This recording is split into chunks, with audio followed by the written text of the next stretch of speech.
Hello, everybody. Good afternoon or good morning to Akihana and all of my Filipino and Southeast Asia gang.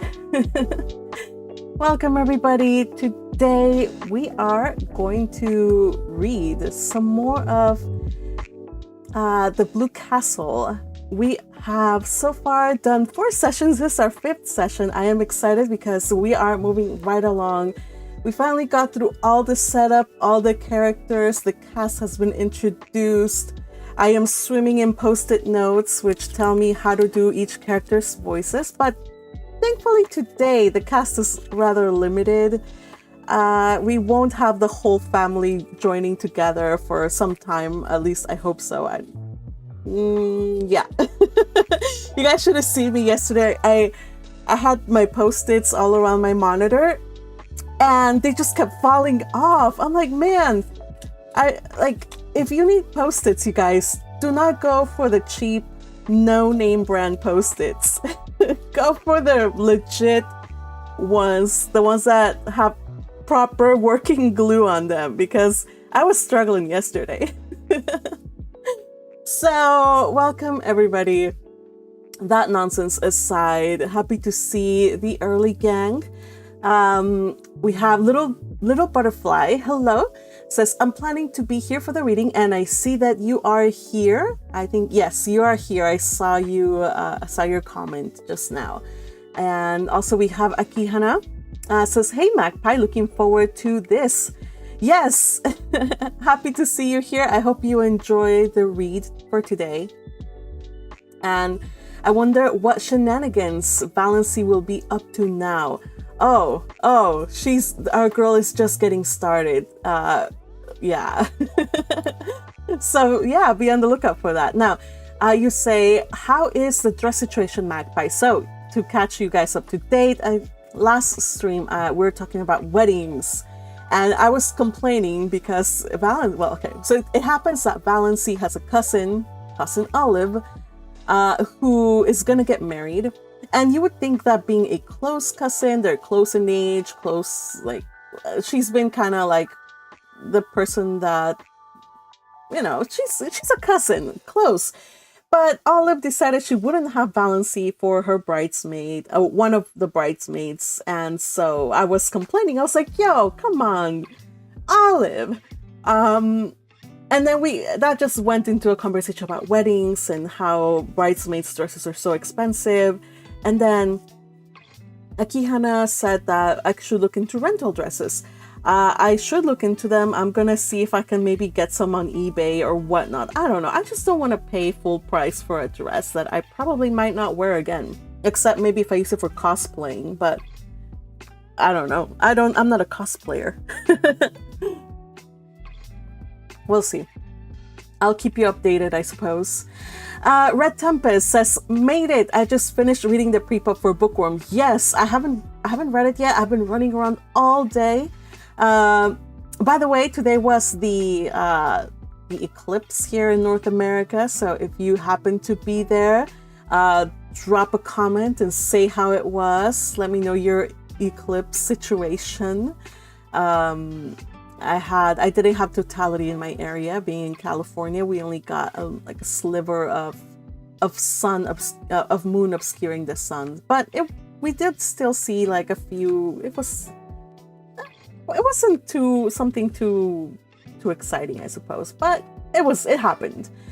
Let's see. So anyway, I haven't read prepub, but I will read it for tomorrow. If you are here also with the for the Sense of a Bookworm thing, you probably know we do streams there for every prepub every week. We talk about what happened. So it's gonna happen tomorrow at, I believe, 4 or 5 p.m. Pacific time. So yeah, so tomorrow will be a busy day too.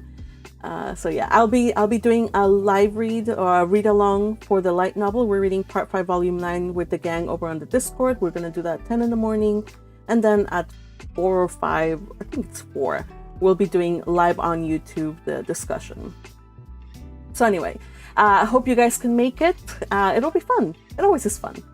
Also, Crusher, hey Crusher, says, all right, let's see what shenanigans Valancy gets to today. Oh, I am so looking forward to you guys hearing the shenanigans. Hello, little butterfly. Also, Tempest, Red Tempest says, Valancy will cause a big scene by leaving a little bit of milk in the fridge.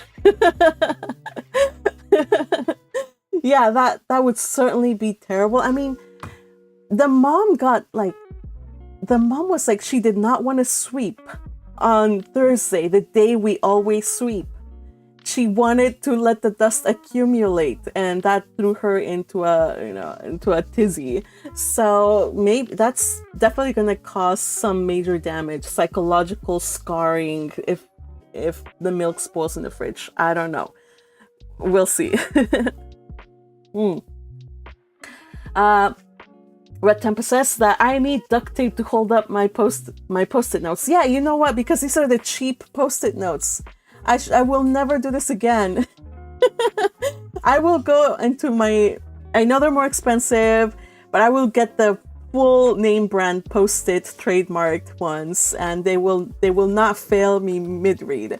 Like, I was seriously struggling, you guys. I was like, where's my post-it for Uncle Wellington? All right, so I hope you guys enjoyed, the last live read. It was a lot of fun with lots of voices and lots of post-its falling all over the place.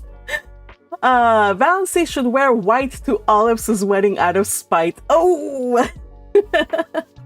That is, if she manages to live to the day that Olive gets married. There hasn't been a date yet to Olive's wedding, remember? But yeah, if she manages to outlive her year, she has no more than a year left to live. If she manages to get there, she should definitely do that out of spite. I could also borrow from a friend or family, says Akihana about the bridesmaid's dress. So see here we have this beautiful American tradition, Akihana, where we must, if we are, well, I think that's a worldwide thing.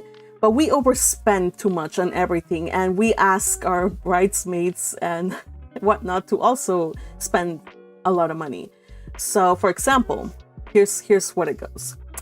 As a bridesmaid, you purchase a dress. You're supposed to purchase the dress from the company and the color that the bride says she wants. So I have to go to the website and get the color dress. They have options for the models, the kind of style of the dress, but it has to be that color.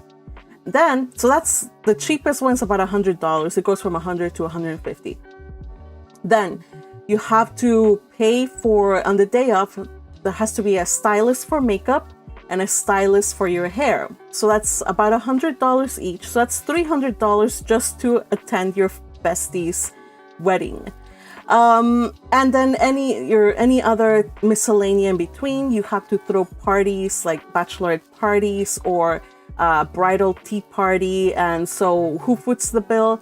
Well, the bride helps sometimes, but the bridesmaids are the ones that throw those parties. So you host those things. So it's a whole thing. And I'm just like, yo, if and when I tie the knot, I'm just gonna go down to my local what is that, the city hall, and I'm just gonna do it there. And I'm not gonna do any of this nonsense, you guys. I am not, because I would rather save up all my money and go towards purchasing a house. That's all I want, you guys. I just want a house, a tiny house, a humble house, but a house. That's my plan. Unless I marry a millionaire, which is, I don't think it's ever gonna happen, but weddings are so expensive, you guys. They're expensive. Anyway, oh my gosh, time for reading. It is 5:10. So much time has been wasted on me complaining about weddings. Yes, but yeah. All right, so Red Tempest, let me just finish reading through your comments. Says Red Tempest says, I saw the eclipse. The clouds briefly cleared up, luckily. Ooh, good for you. Akihana said, missed the eclipse. Aw, that's sad. And then Little Butterfly said it was raining all day. Oh no. Aw. But yeah, like Red Tempest says, I hope that you at least saw the live stream. I watched the live stream of the eclipse. So that's the best I could do. Yes, thank you for reminding me, Red Tempest, it is City Hall. You go down to City Hall and um, you just get married there. It's all that matters is that you marry the right person. You probably will not have the right clothes, the right or the perfect clothes, the perfect party, the perfect reception. Probably your your friends might not all be able to show up, but as long as you are tying the knot with the right person, not the perfect person, the right person, and that's all that matters. The essentials are there. I am a romantic at heart, and I believe in no fuss things. Anyway, all right. So, oh, Noemi is here. Welcome, welcome, welcome. And yeah. Okay, so let us now get started on the read along. I think it is high time we get started on Valancy's story. For those of you who were not at the previous live reads, let me just catch you up to date. This is a story of Valancy. This is set in the 1920s, during a time when women were supposed to have been married around their 20s, early 20s. Well, Valancy is 29 years old now. She just turned 29.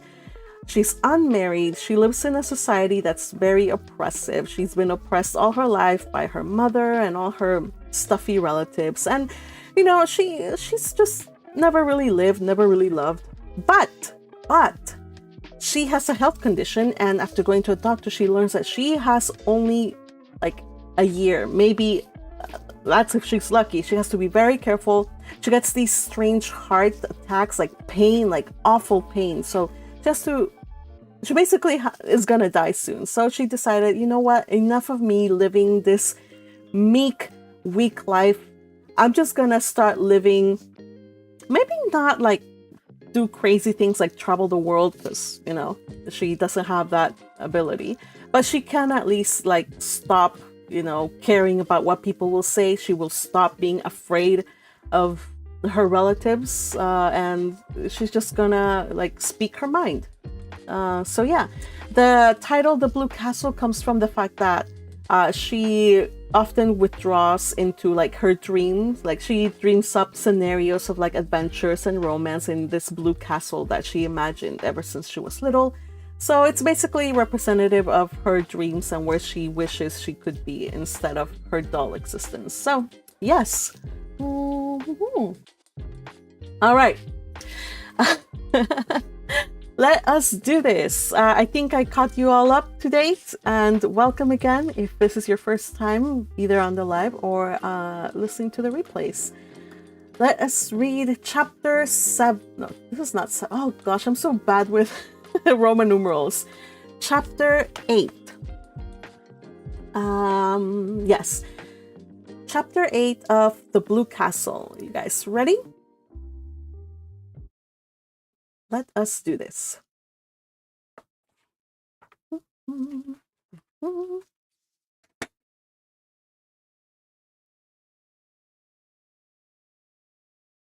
where is my... Can't find it. Where's my window? Oh, here it is. All right, here we go. Uncle Benjamin found he had reckoned without his host when he promised so airily to take Valancy to a doctor. Valancy would not go. Valancy laughed in his face. Why on earth would I go to Dr. Marsh? There's nothing the matter with my mind, though you all think I've suddenly gone crazy. Well, I haven't. I've simply grown tired of living to please other people and have decided to please myself. It will give you something to talk about besides my stealing the raspberry jam. So that's that. Doss, said Uncle Benjamin solemnly and helplessly. You are not like yourself.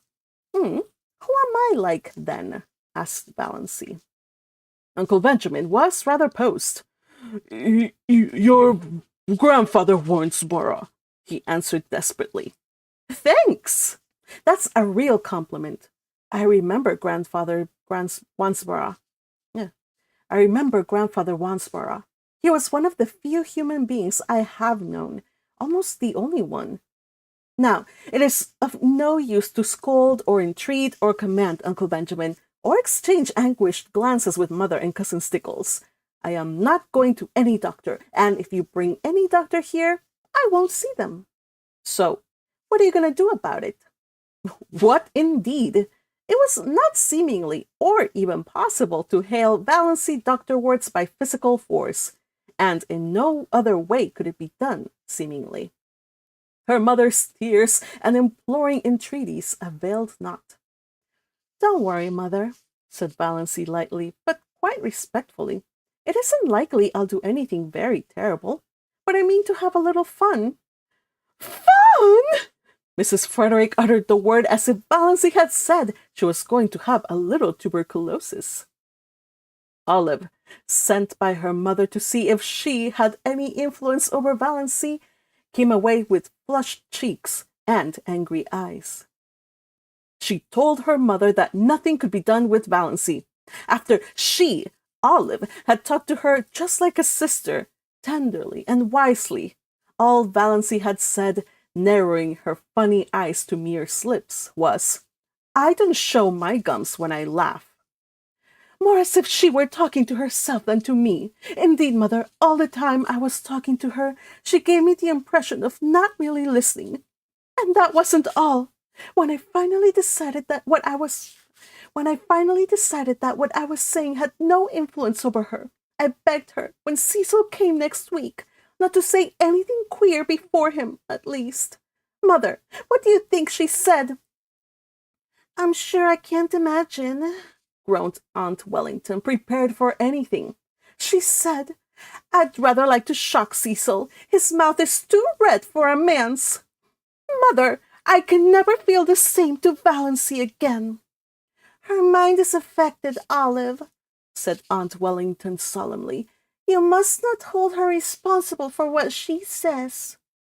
When Aunt Wellington told Mrs. Frederick what Valancy had said to Olive, Mrs. Frederick wanted Valancy to apologize. You made me apologize to Olive 15 years ago for something I didn't do, said Valancy. That old apology will do for now. Another solemn family conclave was held.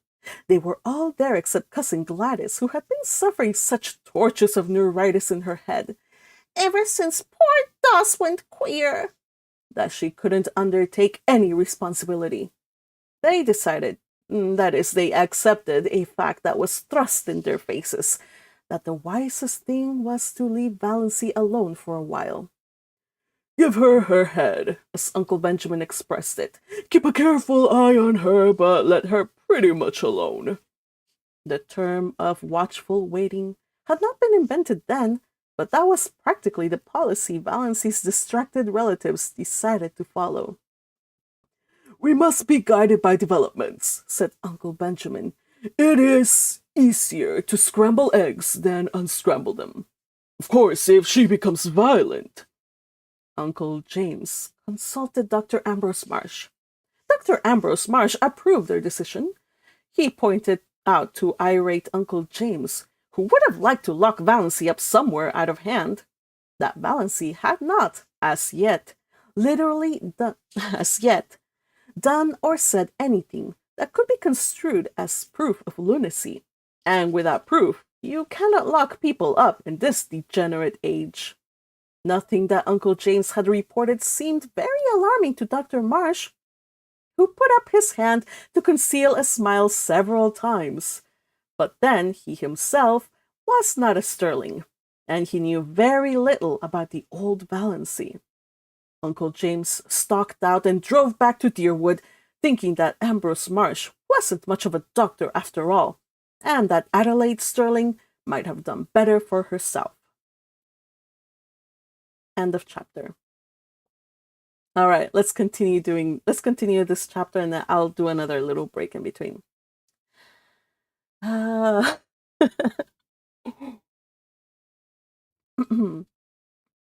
Life cannot Life cannot stop because tragedy enters it. Meals must be made ready, though a son dies, and porches must be repaired, even if your only daughter is going out of her mind. Mrs. Frederick, in her systematic way, had long ago appointed the second week in June for the repairing of the front porch. the roof of which was sagging dangerously. Roaring Abel had been engaged to do it many moons before, and Roaring Abel promptly appeared on the morning of the first day of the second week and fell to work. Of course he was drunk. Roaring Abel was never anything but drunk. He was only in his first stage, which made him talkative and genial. The odor of whiskey on his breath nearly drove Mrs. Frederick and Cousin Stickles wild at dinner. Even Valancy, with all her emancipation, did not like it. But she liked Abel, and she liked his vivid, eloquent talk. And after she washed the dinner dishes, she went out and sat on the steps and talked to him. Mrs. Frederick and Cousin Stickles thought it a terrible proceeding. Well, what could they do? Valancy only smiled mockingly at them when they called her in, and did not go. It was so easy to defy once you got started. The first step was the only one that really counted. They were both afraid to say anything more to her, lest she might make a scene before Roaring Abel, who would spread it all over the country with his own characteristic comments and exaggerations. It was too cold a day, in spite of the June sunshine, for Mrs. Frederick to sit at the dining room window and listen to what was said. She had to shut the window, and Valancy and Roaring Abel had their talk to themselves. But if Mrs. Frederick had known what the outcome of that talk was to be, she would have prevented it if the porch was never repaired. Valancy sat on the steps, defiant of the chill breeze of this cold June, which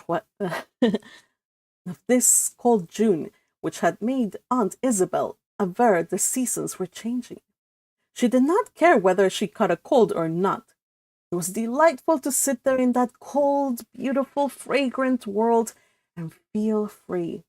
She filled her lungs with the clean, lovely wind and held out her arms to it and let it tear her hair to pieces while she listened to Roaring Abel, who told her his troubles between intervals of hammering gaily in time to his Scotch songs. Valancy liked to hear him. Every stroke of his hammer fell true to the note. Old Abel Gay, in spite of his 70 years, was handsome still, in a stately, patriarchal manner. His tremendous beard, falling down over his blue flannel shirt, was still a flaming, untouched red, though his shock of hair was white as snow, and his eyes were a fiery, youthful blue. His enormous reddish-white eyebrows were more like mustaches than eyebrows. Perhaps this was why he always kept his upper lip scrupulously shaved. His cheeks were red, and his nose ought to have been, but it wasn't. It was a fine, upstanding, aquiline nose, such as the noblest Roman of them all might have rejoiced in. Abel was 6'2" in his stockings, broad-shouldered, lean-hipped. In his youth he had been a famous lover, finding all women too charming to bind himself to one. His years had been a wild, colorful panorama of follies and adventures, gallantries, fortunes, and misfortunes. He had been 45 before he married, a pretty slip of a girl whom his goings-on killed in a few years. Abel was piously drunk at her funeral and insisted on repeating the 55th chapter of Isaiah. Abel knew most of the Bible and all of the Psalms by heart, while the minister whom he disliked prayed or tried to pray. Thereafter his house was run by an untidy old cousin who cooked his meals and kept things going after a fashion. In this unpromising environment, little Cecilia Gay had grown up. Hold on a sec. Need some chopstick, you guys.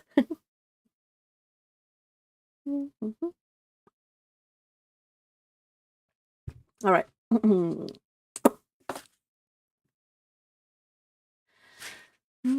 Valancy had known Sissy Gay fairly well in the democracy of the public school, though Sissy had been 3 years younger than she.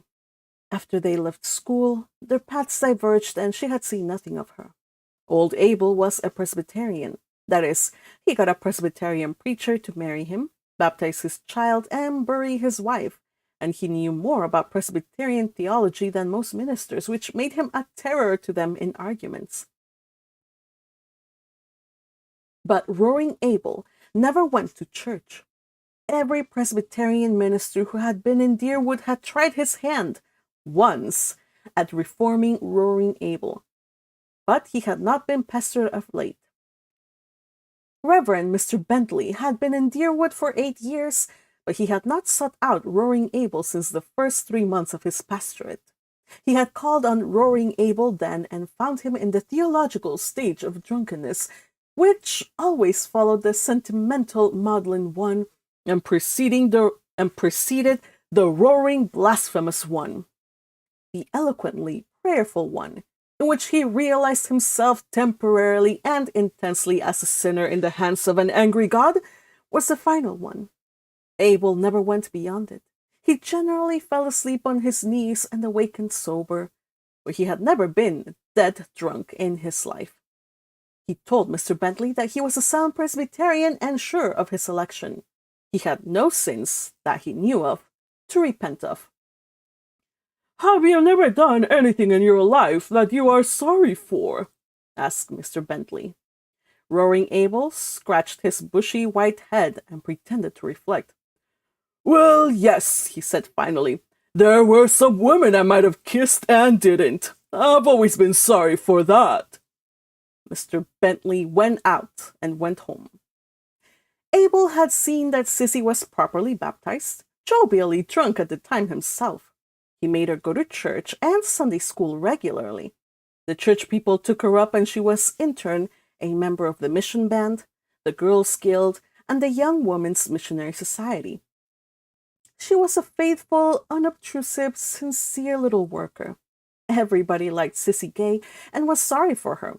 She was so modest and sensitive and pretty, in that delicate, elusive fashion of beauty which fades so quickly if life is not kept in it by love and tenderness. But then, liking and pity did not prevent them from tearing her in pieces like hungry cats when the catastrophe came. 4 years previously, Sissy Gay had gone up to a Muskoka hotel as a summer waitress, and when she had come back in the fall, she was a changed creature. She hid herself away and went nowhere. The reason soon leaked out, and a scandal raged. That winter, Sissy's baby was born. Nobody ever knew who the father was. Cecily kept her poor lips tightly locked on her sorry secret. Nobody dared ask Roaring Abel any questions about it. Rumor and surmise laid the guilt at Barney Snaith's door because diligent inquiry among the other maids at the hotel revealed the fact that nobody there had ever seen Sissy Gay with a fellow. She had kept to herself, they said rather resentfully. Too good for our dances, and now look! The baby had lived for a year. After its death, Sissy faded away. 2 years ago, Dr. Marsh had given her only 6 months to live. Her lungs were hopelessly diseased, but she was still alive. Nobody went to see her. Women would not go to Roaring Abel's house. Mr. Bentley had gone once when he knew Abel was away, but the dreadful old creature who was scrubbing the kitchen floor told him Sissy wouldn't see anyone.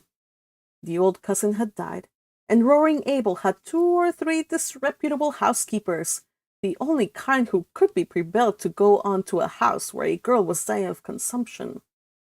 But the last one had left, and Roaring Abel had now no one to wait on Sissy and do for him. This was the burden of his plaint to Valancy, and he condemned the hypocrites of Deerwood and its surrounding communities with some rich, meaty oaths that happened to reach Cousin Stickle's ears as she passed through the hall and nearly finished the poor lady. Was Valancy listening to that? Valancy hardly noticed the profanity. Her attention was focused on the horrible thought of poor, unhappy, disgraced little Sissy Gay, ill and helpless in a forlorn old house out on the Mistawis Road, without a soul to help or comfort her. And this in a nominally Christian community in the year of grace 19 and some odd? Do you mean to say that Sissy is all alone there now, with nobody to do anything for her? Nobody? Oh, she can move about a bit and get a bite and sup when she wants it, but she can't work. It's damn hard for a man to work hard all day and go home at night tired and hungry and cook his own meals. Sometimes I'm sorry I kicked old Rachel Edwards out." Abel described Rachel picturesquely. "Her face looked as if it had wore out 100 bodies, and she moped. Talk about temper. Temper's nothing to moping. She was too slow to catch worms and dirty. Damn dirty! I ain't unreasonable. I know a man has to eat his peck before he dies, but she went over the limit. What'd you suppose I saw that old lady do? She made some pumpkin jam, had it on the table in glass jars with the tops off. The dog got up in the table and stuck his paw into one of them. What did she do? She just took hold of the dog and wrung the syrup off his paw back into the jar, then screwed the top on and set it in the pantry. I sets open the door and says to her, 'Go!' The dame went, and I fired the jars of pumpkin at her, 2 at a time. Thought I'd die laughing to see old Rachel run with them pumpkin jars raining after her. She is told everywhere I'm crazy, so nobody will come for love or money." "But Sissy must have someone to look after her," insisted Valancy, whose mind was centered on this aspect of the case. She did not care whether Roaring Abel had anyone to cook for him or not, for her heart was wrung for Cecilia Gay. "Oh, she gets on. Barney Snaith always drops in when he's passing and does anything she wants done. Brings her oranges and flowers and things. There's a Christian for you. Yet that sanctimonious, sniveling parcel of St. Andrew's people wouldn't be seen on the same side of the road with him. Their dogs will go to heaven before they do, and their minister slick as if the cat had licked him." "There are plenty of good people, both in St. Andrew's and St. George's, who would be kind to Sissy, if you would behave yourself," said Valancy severely. "They're afraid to go near your place." "Because I'm such a sad old dog? But I don't bite. Never bit anyone in my life. A few loose words spilled around don't hurt anyone. And I'm not asking for people to come. Don't want 'em poking and prying about. What I want is a housekeeper. If I shaved every Sunday and went to church, I'd get all the housekeepers I'd want. I'd be respectable then.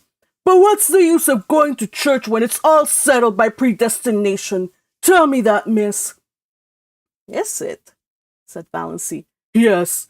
Can't get around it nohow. Wish I could. I don't want either heaven or hell for steady. Wish a man could have them mixed in equal proportions."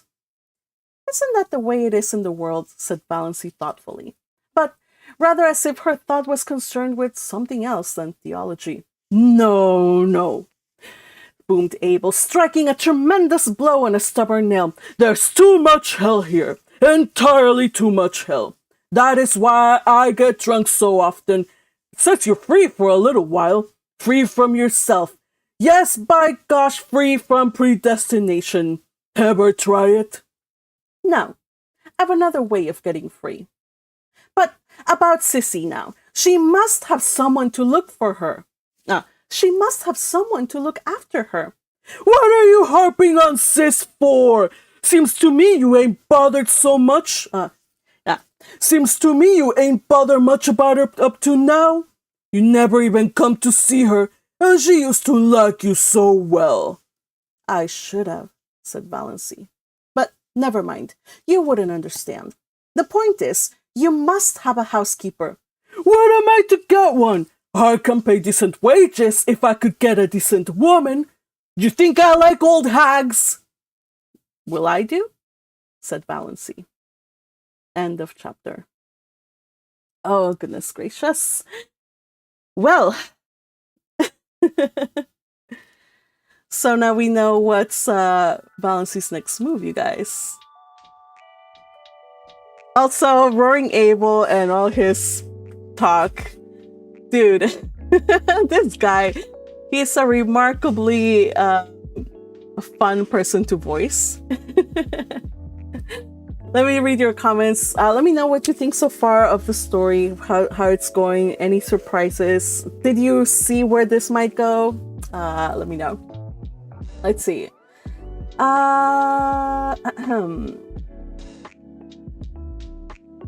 Okay, let me see.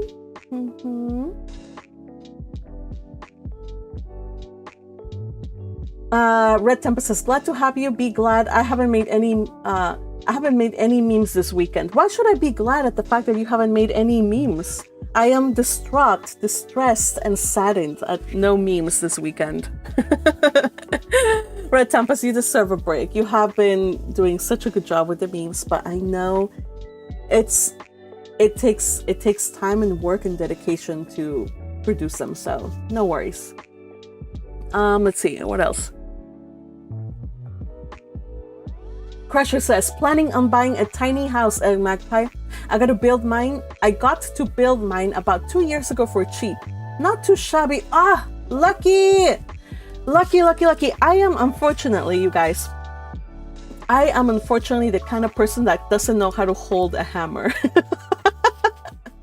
I am terrible with my hands. I can do stuff with my hands like art, I can cook, I can do minor fix-ups here, but if you tell me gotta build a house, I'd be like, no. So if building my own shelter and house were the thing that stood between survival and death in the event of an apocalypse, I would probably be one of the first people to die. Though I do have goods and items that I could trade, barter, or whatever to see if I can improve my situation. So yeah, I honestly admire anybody who has the skills to build, fix, or do anything with tools. Good for you, Crusher. I am low-key jealous. Let's see, chapter 13. Yeah, I got my numerals wrong, you guys. I said it was chapter 8. No, it was chapter 13. Sorry. I don't know, like, it's been a while since I had to deal with Roman numerals. Silly, huh? Love all of these snide remarks, says Red Tempest, and insults that Valancy says. Yeah, and it's not like she's actually saying like offensive words or being like downright like offensive. She's just saying what she thinks, and she's just not taking any of the nonsense sitting down.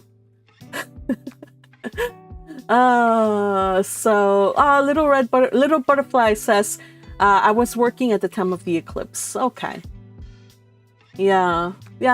Some people had rain, some people had clouds. So for those of you who caught it and who were free and able to go and watch it, good for you. So Little Butterfly says, it is said that Sissy had tuberculosis in that time. So yeah, consumption. That's what they called people with tuberculosis. That's why like it was hard to get any women to go work at Abel's house, because it's not just that he is an infidel and whatnot, and he has a terrible reputation according to everybody. He's an infidel according to everybody. But they would also have to be in an environment and care for a person sick with tuberculosis, which was like, nah, this is above my pay grade. So yeah, that's why. So Akihana says he is such a fun character. I know. Like, I don't agree entirely with what he says, and I'm like, yo, like, Abel, yeah, come on, my buddy. But yeah, I definitely agree with him throwing the jars of pumpkin out at the old lady who, gosh, that was so gross, you guys. If I ever caught anybody doing that to my preserves, I would have reacted. Okay, maybe not in the same way, but I would have definitely like hurled at them some verbal insults, and I would have been absolutely incensed at seeing that. Let's see. Red Tempest also loves old man Abel. I love him too. Akihana says, if Sissy really had tuberculosis, Valancy best wear a cloth mask around when she goes to become her housekeeper. Yes, yeah.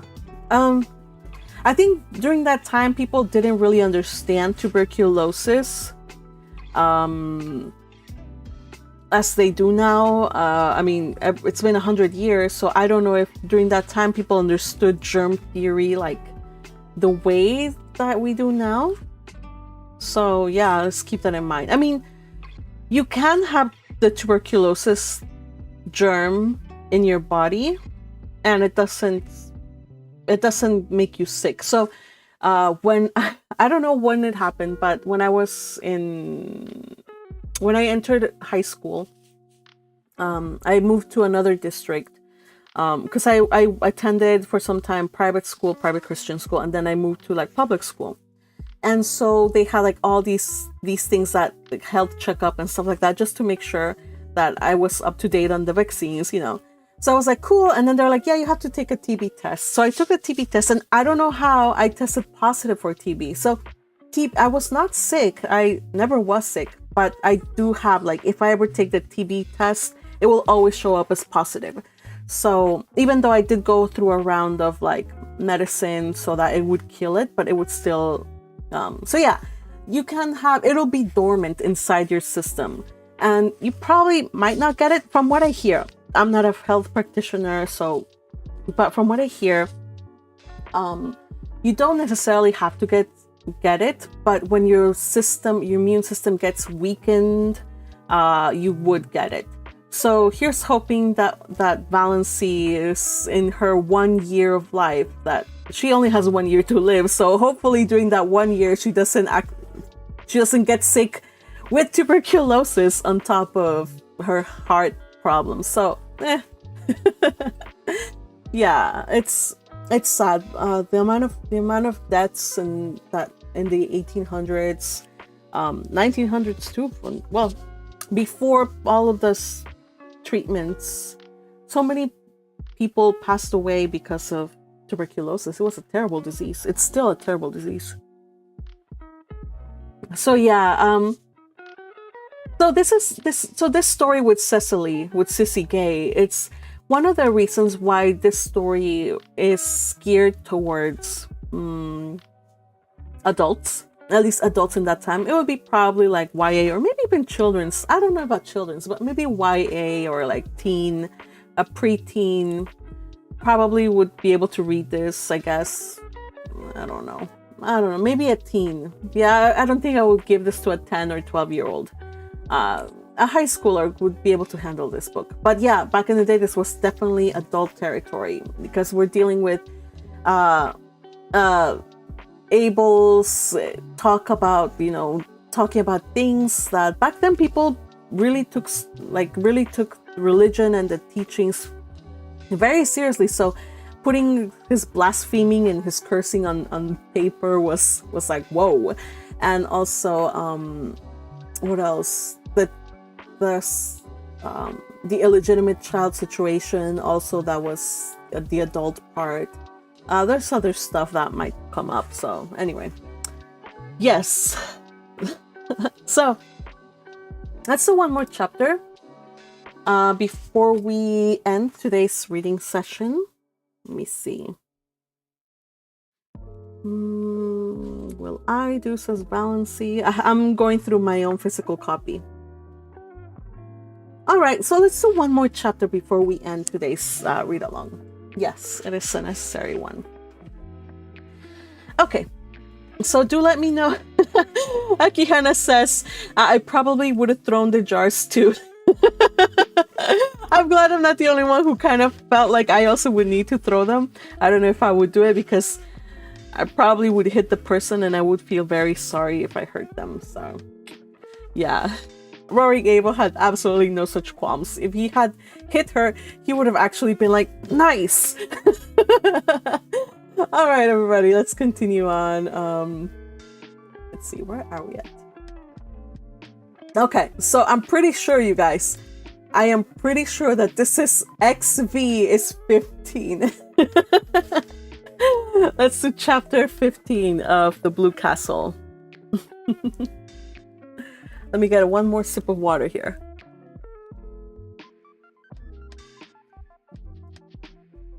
All right.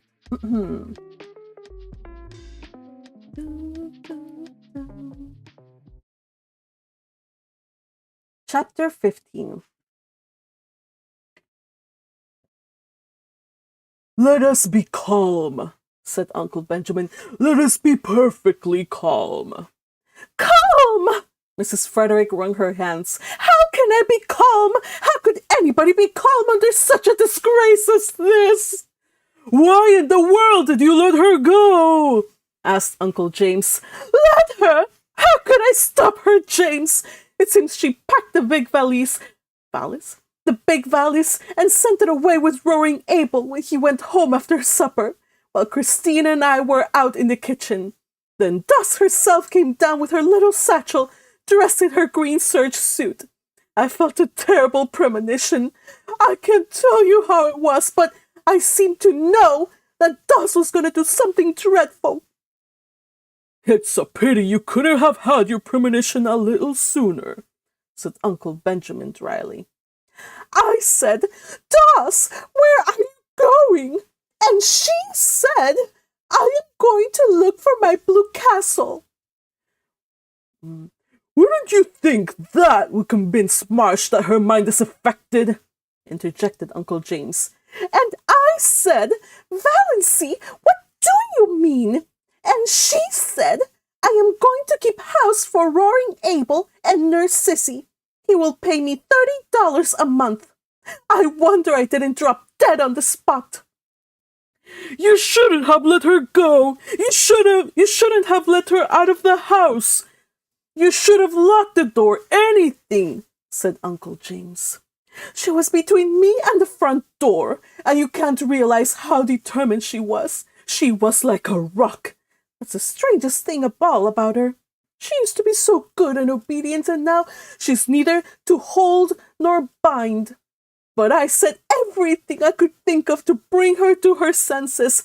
I asked her if she had no regard for her reputation. I said solemnly, 'Doss, when a woman's reputation is once smirched, nothing can ever make it spotless again. Your character will be gone forever if you go to Roaring Abel's to wait on a bad girl like Sis Gay.' And she said, 'I don't believe Sissy was a bad girl, but I don't care if she was.' Those were her very words. 'I don't care if she was.'" "She has lost all sense of decency," exploded Uncle Benjamin. "Sissy Gay is dying," she said, "and it's a shame and disgrace that she is dying in a Christian community with no one to do anything for her. Whatever she's been or done, she's a human being." "Well, when it comes to that, I suppose she is," said Uncle James with the air of one making a splendid concession. "I asked Doss if she had no regard for appearances. She said, 'I've been keeping up appearances all my life. Now I'm going for realities. Appearances can go hang. Go hang.'" "An outrageous thing," said Uncle Benjamin violently. "An outrageous thing," which relieved his feelings, but didn't help anyone else. Mrs. Frederick wept. Cousin Stickles took up the refrain between her moans of despair. We both told her, that Roaring Abel had certainly killed his wife in one of his drunken rages and would kill her. She laughed and said, 'I'm not afraid of Roaring Abel. He won't kill me, and he's too old for me to be afraid of his gallantries.'" What did she mean? What are gallantries? Mrs. Frederick saw that she must stop crying if she wanted to regain control of the conversation. Hold on, let me drink some water. Whoa, that kind of hurt a little. Mrs. Frederick saw that she must stop crying if she wanted to regain control of the conversation. "I said to her, 'Valancy, if you have no regard for your own reputation and your family standing, have you none for my feelings?' She said, 'None,' just like that, 'none.'" "Insane people never do have any regard of other people's feelings," said Uncle Benjamin. That's one of the symptoms.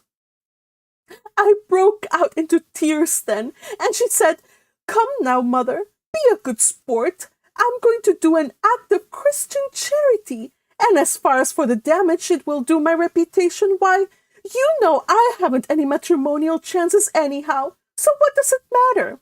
And with that, she turned and went out.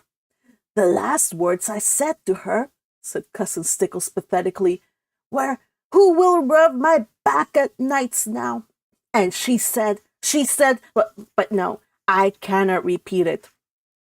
"Nonsense," said Uncle Benjamin. "Out with it. This is no time to be squeamish." "She said," Cousin Stickles' voice was little more than a whisper, "she said, 'Oh, darn.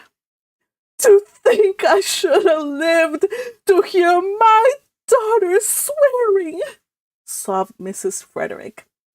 "It was only imitation swearing," faltered Cousin Stickles, desirous of smoothing things over now that the worst was out, but she had never told about the banister. "It will be only a step from that to real swearing," said Uncle James sternly. "The worst of this," Mrs. Frederick hunted for a dry spot on her handkerchief, "the worst of this is that everyone will now know that she is deranged. We can't keep it a secret any longer. Oh, I cannot bear it." "You should have been stricter with her when she was young," said Uncle Benjamin. "I don't see how I could have been," said Mrs. Frederick, truthfully enough. "The worst feature of the case is that snake scoundrel is always hanging around Roaring Abel," said Uncle James. "I shall be thankful if nothing worse come of this mad freak than a few weeks at Roaring Abel's. Sissy Gay can't live much longer."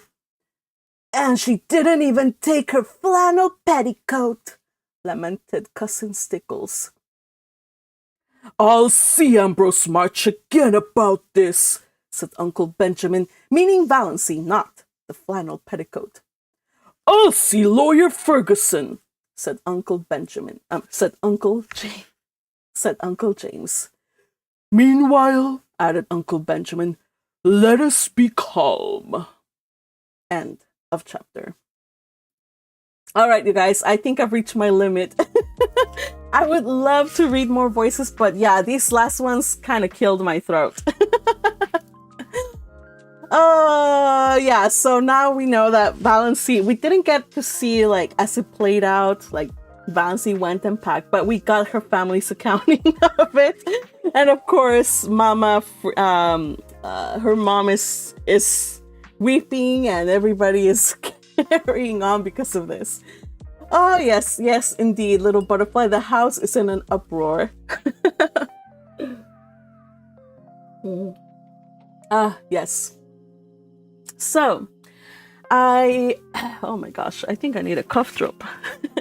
I don't know, for some reason, Cousin Stickles' voice really hurt at some point. So I'm gonna have to, like, take a tea after this. But yeah, I love, my favorite line here was how there's this reoccurring kind of like a little joke commentary that Cousin Stickles was absolutely shocked to see Valancy sliding down the banister. And she has still kept up with, like, she hasn't told on Valancy yet about her having done that. That's, I mean, in her own way, she's trying to protect her, or like trying to be nice. She hasn't said it yet, so I don't know if that's gonna continue on. But it's like the third time with that they say, like, Cousin Stickles has not yet told anybody that she saw Valancy slide down the banister. Again, one of her primary concerns was who was gonna rub her back with the red fern's liniment. Remember, Valancy was the one tasked with rubbing that on her back. Valancy hated that because the liniment was so smelly and ugh. And of course, the flannel petticoat comes up again. Remember, Valancy hates the flannel petticoat. So there you go.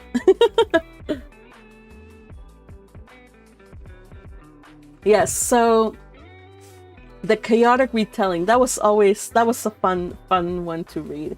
So, and another thing, like people are worried. Like the one of the uncles was worried that she might not just be hanging out with Roaring Abel. She works for him, and she'll be hanging out with a bad girl like Sissy Gay. But he also says like the probability, like, yo, now she might even now come in contact with that, what do they call him? The jailbird, the bank defaulter, the I don't know, all of these terrible things, murderer in hiding, Barney Snaith. So, I mean, who knows? Who knows? He might prove to be a prophet in this regard. I mean, Valancy already is like a little bit like she is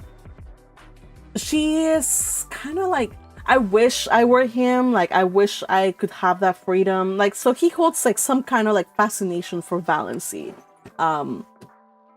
I don't know what mischievous might happen. Well, I do know. I know exactly what mischief is gonna happen, but I will not read about this until the next read along. I do hope you guys enjoyed it. I absolutely enjoyed reading your reactions to it and reading these voices with you guys. I hope I didn't kill your ears, by the way. Yeah, because I think I'm seeing my recording. I'm recording this off on the side, and I see that I may have to re-record this thing because I see some clipping. Oh, shoot. I don't know. I hope I don't have to re-record this. But anyway, I can see exactly where Roaring Abel was talking and where Uncle Benjamin was talking. Yeah, those are the ones that I'm doing loud and projecting. So, darn. Yes. Akihana says she's already branded as a bad girl. I know. But see, the family still wants to be respectable. And they can't afford to have one member of it just go crazy. So, I mean, what do you guys think about their... They can't do anything. She's an adult. They can't drag her back. They have no real ability to make Valancy do what they want to do. So, for now, they're just going to be calm and let her do the things. Wait out Sissy. Because the whole point is Valancy's worried about Sissy. She's not going there because Roaring Abel needs a housekeeper. She's there to take care of Sissy, and of course she's gonna cook and stuff like that. So her primary goal is to look out for Sissy, who's dying. And very, very callously they pointed out, like, yeah, Sissy doesn't have much to live. Like, yo, dude, like, at least say the poor girl doesn't have much to live. Unfortunately, maybe we should have done something nice. I don't know. No, they're just like counting on the fact that she will die soon, and they'll be like, yeah, if we just kind of like keep our heads down and wait out for Sissy to die, she'll come back and things, and the damage will be, we will try to contain the damage. Oh, yeah. Oh, Red Tempest says, did you get my throwing pumpkin preserve meme? I have not. I'm not in my Discord yet. Should I? Let me start up Discord, I guess.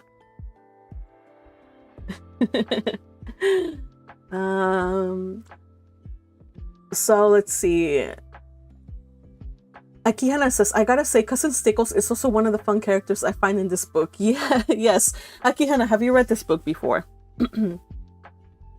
Also, the annoying thing about that time was that just because Sissy's had an illegitimate child, yes. Yeah, because she had an illegitimate child, she is a pariah now.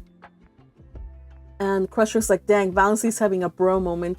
We'll call it a Valancy moment. Absolute freedom.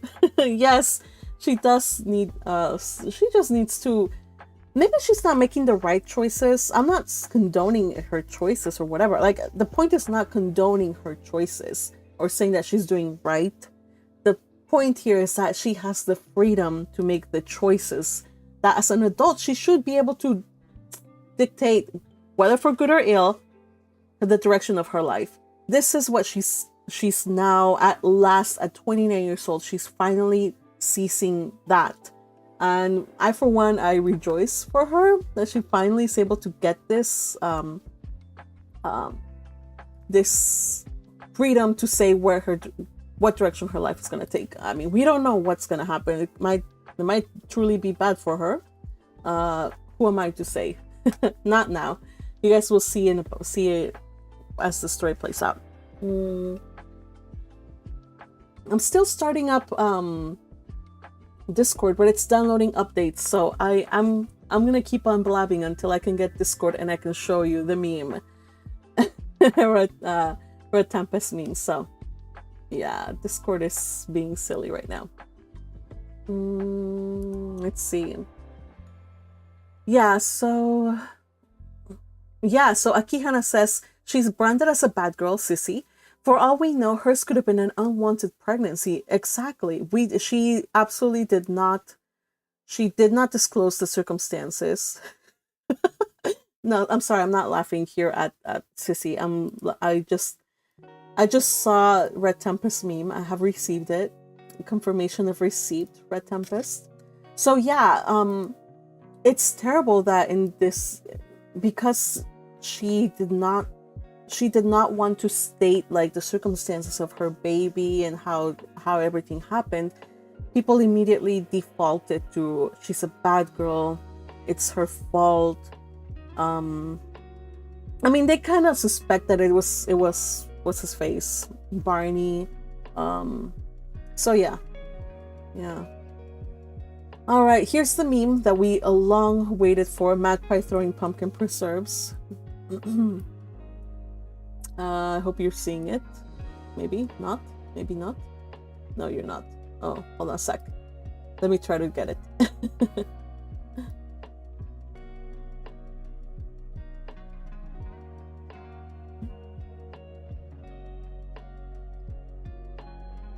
Oh, lost it. I did something wrong. Let me see if I can do it again. So yeah, as you can see, this book is very critical of just some of the things that we in like back in the day, like people widely believed,